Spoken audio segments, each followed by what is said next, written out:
Hello दोस्तों, नमस्कार। तो कैसे हो आप सभी लोग? उम्मीद करता हूँ अच्छे ही होंगे। मैं अभिषेक शुक्ला आपके अपने यूट्यूब चैनल अभिषेक सर इंस्पिरेशन में आप सभी का हार्दिक स्वागत करता हूँ। तो जैसा कि आप सभी लोग देख पा रहे हो, आज हम लेकर आए हैं केमिस्ट्री की एक ऐसी वीडियो जिसमें हमारे 3 very very important topic complete होंगे। जिसमें हमारा नंबर 1 टॉपिक रहेगा मूलरता, नंबर 2 मूललता, नंबर 3 मूल अंश या मूल प्रभाज। विद फार्मूला और उदाहरण के साथ समझेंगे तीनों टॉपिक सिर्फ एक ही वीडियो में।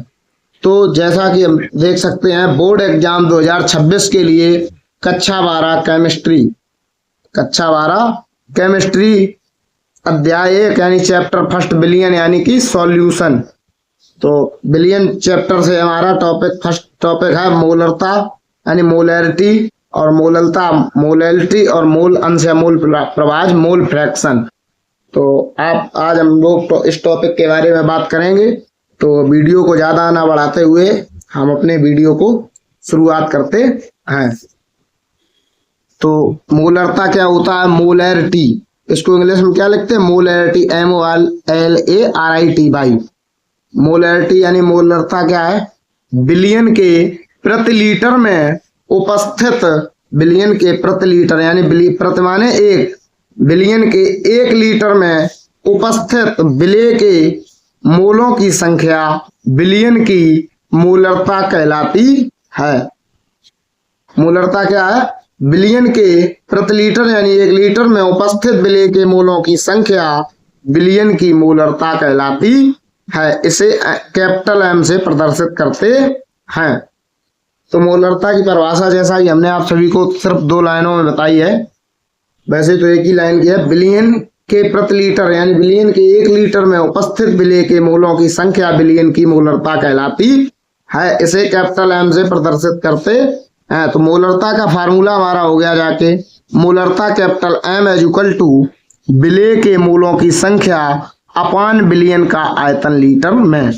अब आप बात करेंगे कि विलेय के मोलों की संख्या, इसका फार्मूला क्या होता है? तो हमारा इसका फार्मूला होता है विलेय के मोलों की संख्या इज इक्वल टू विलेय का भार अपान विलेय का अणुभार। तुम्हारा मेन फार्मूला निकल के ये आ गया, मोलरता capital M is equal to विलेय का भार अपान विलेय का अणुभार इंटू 1 अपान विलेय का आयतन लीटर में। तो ये हमारा फार्मूला हो गया जाके। और हमारा मोलरता जो है वो बड़े ही सरल तरीके में आप सभी को परिभाषा सहित मैंने आपको फार्मूला बता दिया है। इसका हम आपको एक उदाहरण भी करके दिखाएंगे। जो उदाहरण आप पढ़ लीजिएगा, 5.85 ग्राम सोडियम क्लोराइड को 1 लीटर जल में घोला गया है। बिलियन की मोलरता की गणना कीजिए। जहां सोडियम क्लोराइड का फार्मूला होता है NaCl, तो Na का मान होता है 23 और Cl का मान 35.5। तो भार दिया गया है, अणुभार आप इसको ऐड कर लीजिएगा। हम आपको करके दिखाते हैं।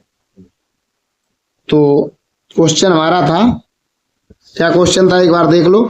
5.8 ग्राम सोडियम क्लोराइड यानी सोडियम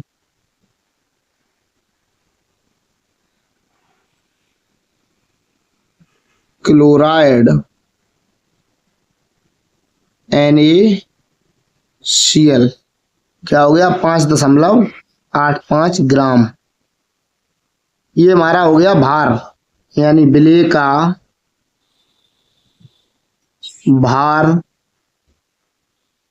5.85 ग्राम। अब Na का मान 23, Cl का मान 35.5, तो यानी विलेय का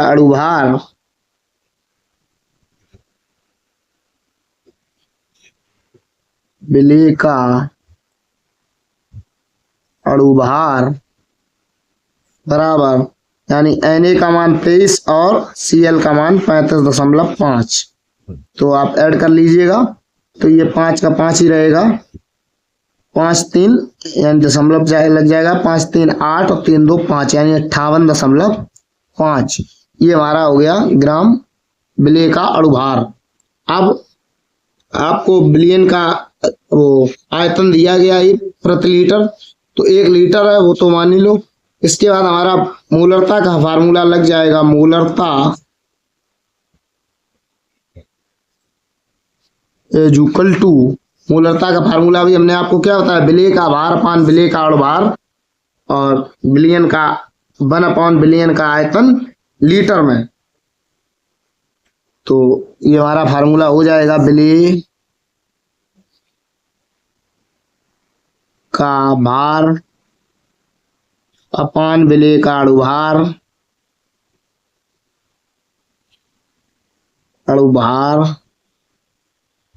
इंटू 1 यानी बिलियन का आयतन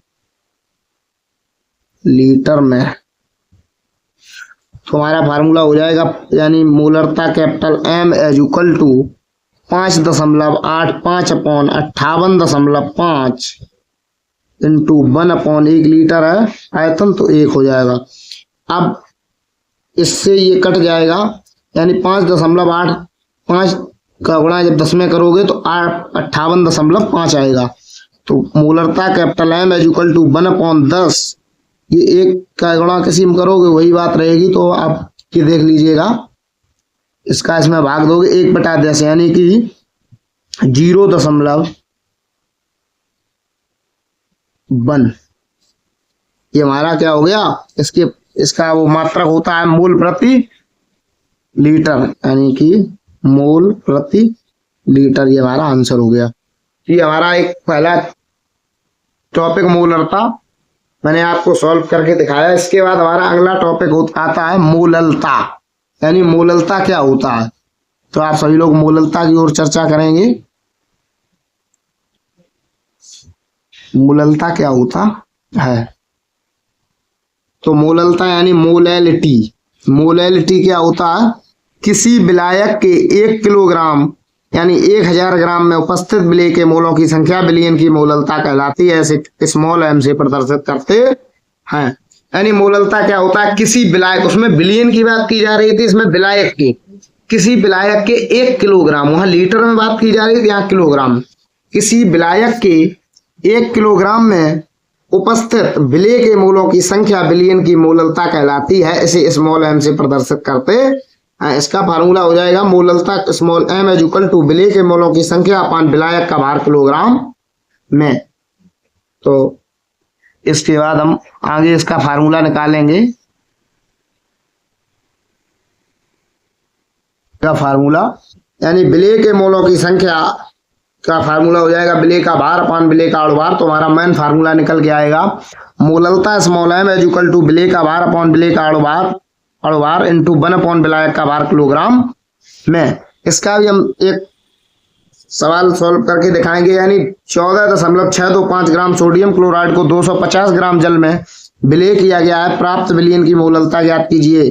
तो Na का मान 23 और Cl का मान 35.5। तो इसे हम सॉल्व करके दिखाएंगे। मोललता small m is equal to विलेय का भार हमारा हो गया 14.625 अपान, इसको ऐड करेंगे तो हमारा विलेय का अणुभार आएगा, वो होगा 58.5 इंटू 1000 ग्राम की बात की जा रही हो। यहाँ हमारा कितना है जल, वो परिभाषा हमने आपको बताया था, किसी विलायक के 1000 ग्राम यानी 1 किलोग्राम, तो 250 ग्राम जल है, तो हमारा ये हो जाएगा। इसके बाद हमारा आएगा मोललता small m is equal to ये 250 ग्राम जल, हाँ, तो इसको इधर भेज दिया, इसको उधर भेज दिया, और ये 3 जीरो जो है इसका गुणा जब इसमें होगा तो ये दशमलव बढ़ जाएगा, यानी 14,625 अपान 250 इंटू 1/58.5। तो ये हमारा कट के आएगा। तो आप भाग दोगे तो मोललता small m is equal to 58.5 upon 58.5 यानी 1 मोल प्रति किलोग्राम। ये हमारा क्या हो जाएगा आंसर। ठीक, तो अगले टॉपिक की बात हम करते हैं मोल अंश या मोल प्रभाज। ये जो टॉपिक हम आपको बता रहे सारे के सारे इंपॉर्टेंट टॉपिक हैं, जो हर साल परीक्षा की दृष्टि से बहुत ही ज्यादा इंपॉर्टेंट टॉपिक हैं। तो देखते हैं मोललता यानी मोल अंश क्या होता है। तो मोलंस हमारा होता है मोलंस या मोल प्रभाज यानी मोल फ्रैक्शन। मोल फ्रैक्शन क्या है? बिलियन में उपस्थित किसी एक घटक या अवयव के मोलों की संख्या तथा विलेय एवं विलायक के कुल मोलों की संख्या के अनुपात को उस अवयव का मोल प्रभाज या मोलंस कहते हैं। यानी बिलियन में उपस्थित, जो बिलियन में उपस्थित है किसी एक घटक या कोई घटक या अवयव के मोलों की संख्या तथा विलेय एवं विलायक के कुल मोलों की संख्या के अनुपात एवं भाग को उस अवयव का मूल प्रभाज या मोलंस कहते हैं। इसका फार्मूला हमारा कैसे निकलेगा? माना विलेय का मूल प्रभाज क्या हो गया? XA। विलेय का मूल प्रभाज क्या होगा? XA तथा विलायक का मूल प्रभाज मैंने मान लिया XB। विलेय के मोलों की संख्या मान ली Na, विलायक के मोलों की संख्या क्या मान ली? NB। हमारा फार्मूले को कैसे हम निकालेंगे वो आप देख। तो मैंने विलेय का मूल प्रभाज के लिए फार्मूला निकाला। विलेय का मूल प्रभाज इज इक्वल टू विलेय के मोलों की संख्या अपॉन विलेय के मोलों की संख्या प्लस विलायक के मोलों की संख्या। तो हमारा विलेय का मूल प्रभाज मैंने क्या माना? XA। विलेय के मोलों की संख्या को मैंने माना Na। विलेय के मोलों की संख्या Na प्लस विलायक के मोलों की संख्या NB। तो ये हमारा हो गया समीकरण नंबर फर्स्ट। अब विलायक का मूल प्रभाज, विलायक के मोलों की संख्या अपान विलेय के मोलों की संख्या प्लस विलायक के मोलों की संख्या। मैंने विलायक का मूल प्रभाज माना XB, विलायक के मोलों की संख्या NB, विलेय के मोलों की संख्या Na प्लस विलायक के मोलों की संख्या NB। समीकरण ये हमारा सेकंड हो गया। इसके बाद समीकरण फर्स्ट व सेकंड को जोड़ने पर XA प्लस XB यानी विलेय के मूल प्रभाज प्लस विलायक का मूल प्रभाज, तभी तो आएगा बिलियन का मूल प्रभाज। XA plus XB is equal to Na upon Na plus NB plus NB upon Na plus NB। तो ये हमारा हो गया Na plus NB upon Na plus NB। ये हमारा मेन फार्मूला निकल के आ गया बिलियन का मूल प्रभाज के लिए। XA plus XB is equal to 1, XA is equal to 1 minus XB, XB is equal to 1 minus XA। अब इसके लिए हम एक उदाहरण और देख लेते हैं। तो हमारा ये उदाहरण है 72 ग्राम जल और 92 ग्राम एथिल अल्कोहल के मिश्रण में दोनों का मूल प्रभाज ज्ञात कीजिए। तो जल का भार 72 ग्राम, जल का अणु भार 18 ग्राम यानी H2O। O का मान होता है 16, ऑक्सीजन का हाइड्रोजन का बन यानी 1 2 2 प्लस 16 यानी 18 हो गया। एथिल अल्कोहल का भार 92 ग्राम, एथिल अल्कोहल का अणु भार ये हमारा हो गया जाके 46। कैसे होगा? CHO C2H5OH। O का मान 16, H का मान 1, 16 एकम 16 और H का मान ये 1 का गुणा 5 में होगा 5 16 5 21 और C2 का मान हो गया जाके है